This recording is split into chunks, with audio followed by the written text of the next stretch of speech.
Good evening, watching the English news from the Sultanate of Oman television. First, the headlines. In continuation of the Oman humanitarian efforts to deal with the Yemeni situations, 22 relatives of the former Yemeni president reached the Sultanate to join their families.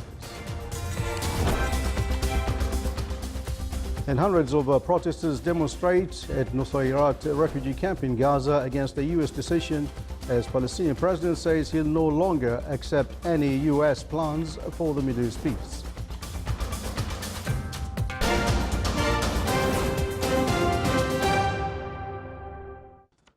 Those are the headlines, and now the news in detail. His Majesty Sultan Qaboos sent cable greetings to Emperor Akihito of Japan on his birthday.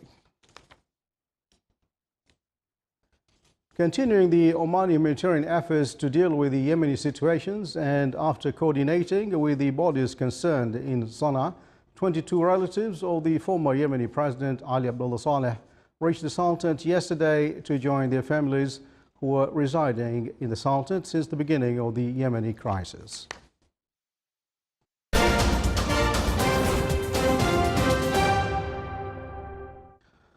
Hundreds of protesters demonstrated today at Nusayrat refugee camp in Gaza against the U.S. decision to recognize Jerusalem as the capital of Israel.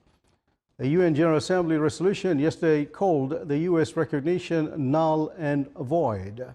The General Assembly voted 128 to 9 in favor of the resolution with 35 abstentions.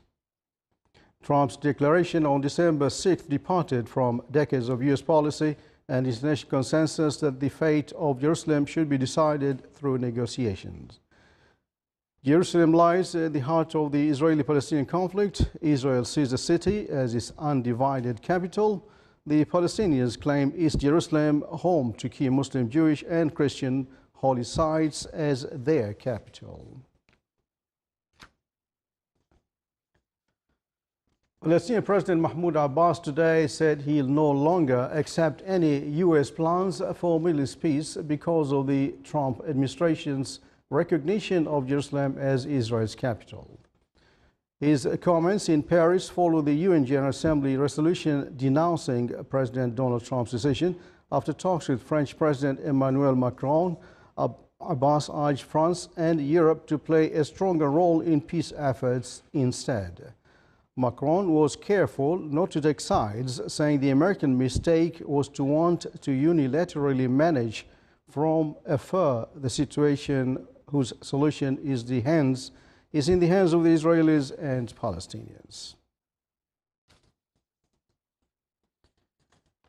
UK Prime Minister Theresa May said today that the issue of Ukrainian government official accused of spying for Russia and detained yesterday, who had previously attended a meeting in Downing Street, is a matter of Ukrainian authorities. Ukraine's security services say the suspect allegedly passed government secrets to his Russian handlers. Ukrainian media reports identify the suspect as an aide to Prime Minister Volodymyr Grossman, who accompanied him on foreign trips. May was speaking on a visit to Royal Air Force Akrotiri base in Cyprus. Afghan officials said the suicide car bombing has killed 4 policemen in South Kandahar province, while a motorist bomb blast in western Herat province killed 4 civilians. Kandahar's police chief said the suicide bomber detonated his explosives-laden car in front of the government compound in Maiwand district this morning. There was no official claim of responsibility among the 4 killed. The explosion wounded 6 policemen.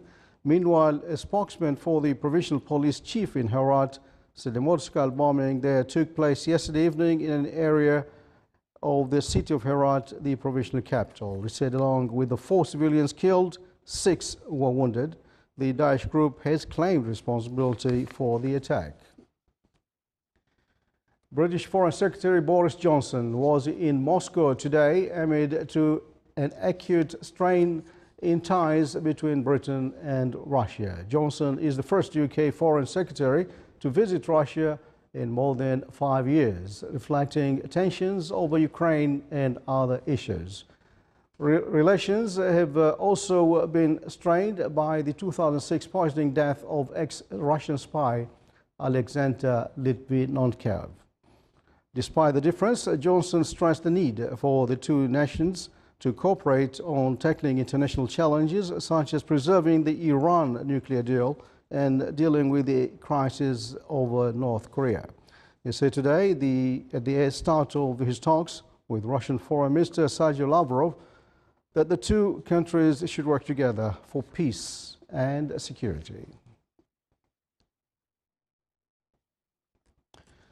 Around 200 Japanese office workers took part in the annual Santa Parade in Tokyo today. Decked out the traditional red outfits and fake white beards, they marched through the capital Marunouchi business district, giving out small presents and sweets to bystanders. The workers, who came from around 20 companies, also sang and performed a dance. This year was the 10th running of the event.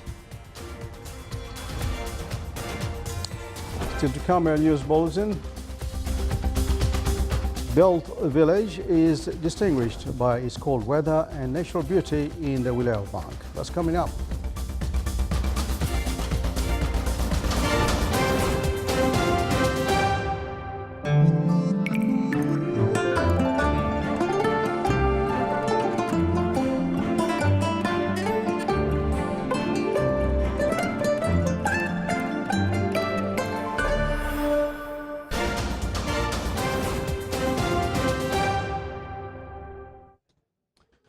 Welcome back to the news from the Sultanate of Oman Television. Back in the Sultanate, the activities accompanying exhibition of Tourism Awareness Forum, the Government of Worcester concluded today in the Wilaya of Mahud. The conclusion ceremony was presided over by His Excellency Sheikh Muaddad bin Mohammed Al Yaqoubi, Governor of Worcester. The forum aimed to shed light on the potentials of tourism sector in the Government of Worcester and services and activities being provided by the Directorate of Tourism in the Governorate.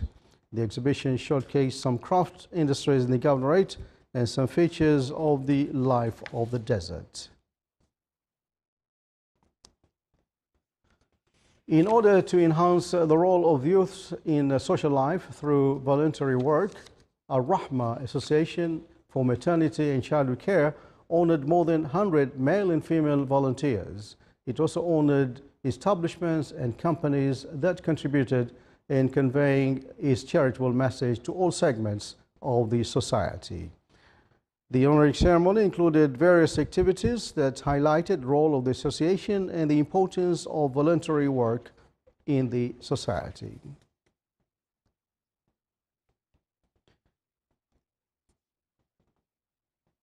In the Wilaya of Mazuna in the Governorate of Dhofar, graduation certificates were given to around 32 female trainees in the field of traditional weaving. The training program was organized under the supervision of the Directorate of Craft Industries in the Governorate of Dhofar. It was funded by Salala Methanol Company within the context of partnership initiatives between the public and private sectors. The training program will preserve Omani craft industries in the Governorate.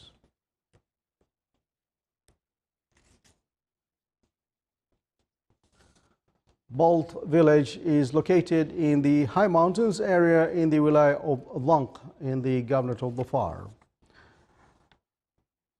It's distinguished by its cold weather and natural beauty. The area is very peaceful and visitors enjoy the scenery consisting of trees and water from above the mountains. The area is also surrounded by mountains that add a magnificent beauty of the natural scenery of Balt village. The village has many farms and crops. It attracts visitors from outside and inside the Sultanate throughout the year for its different weather conditions. Worth a visit.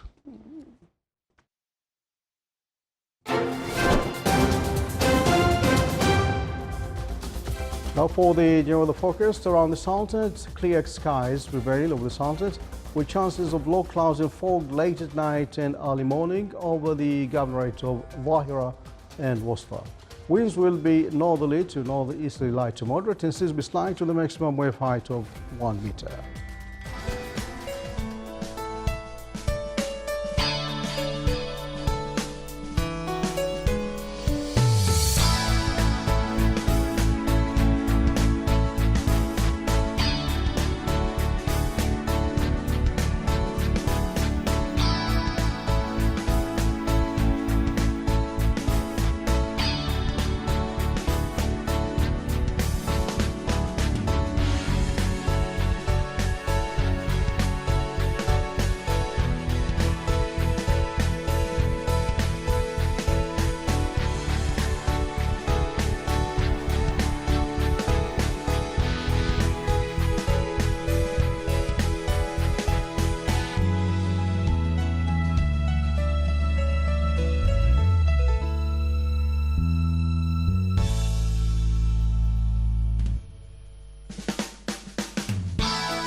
This is the Sultan of Oman television. Before we enter tonight's bulletin, here are the main points once again.